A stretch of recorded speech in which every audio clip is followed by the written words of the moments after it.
I've talked before about why sales training often doesn't work.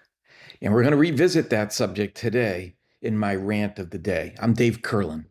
So, one of the differences that allows us to benchmark and do A/B comparisons on the effectiveness of sales training is the difference between when individual contributors enroll on their own because they want to get better versus the salespeople who attend a training program sponsored by the company, paid for by the company.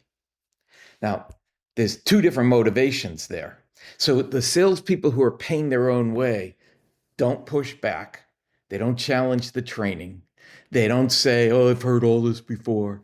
They don't say, this doesn't work in our business.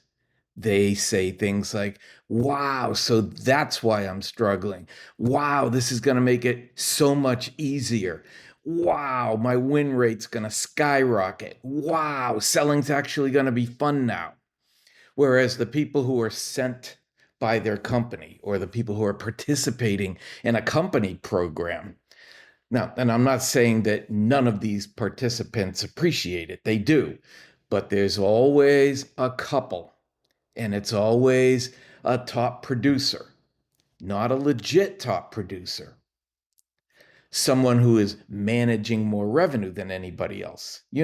Someone they hired, gave all the good accounts to, who then boasts, I'm the top salesperson, when the reality is they have no such skill, they have no such capacity, they have no such capabilities. But because their accounts are bigger and better than anybody else's, and they were handed those accounts, they go, I'm the top salesperson. And that's always the person who bitches and moans and whines that the training is a waste of time, that this isn't the right way to do it, that that's not the way it's done in their industry. Well, of course not, because it upsets the apple cart. It creates change. But since they're managing more revenue than anyone else, and they're the squeaky wheel, leadership pays attention to them. And that's when leadership comes and says, Johnny's kind of upset with the training. He thinks it's a waste of time. He thinks that that's not the way things are done. And he is our top salesperson.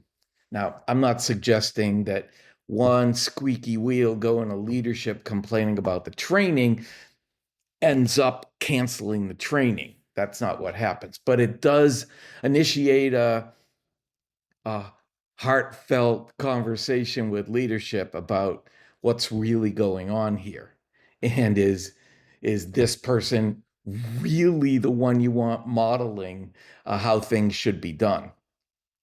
So what's really going on?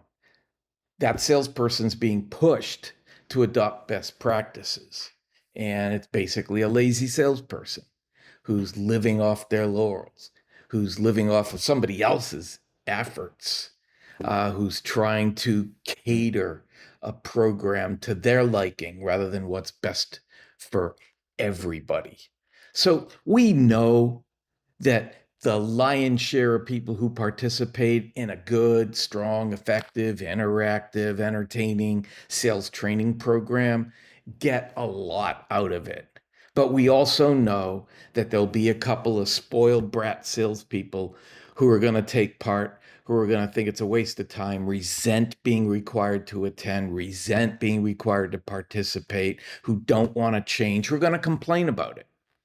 It's just the way it is. And if you're listening to this, I know the salesperson I'm describing isn't listening to this because that would require work and time and effort. But if you're leadership listening to this, or if you're one of those salespeople who benefits from training, what do you do? That's my rant of the day.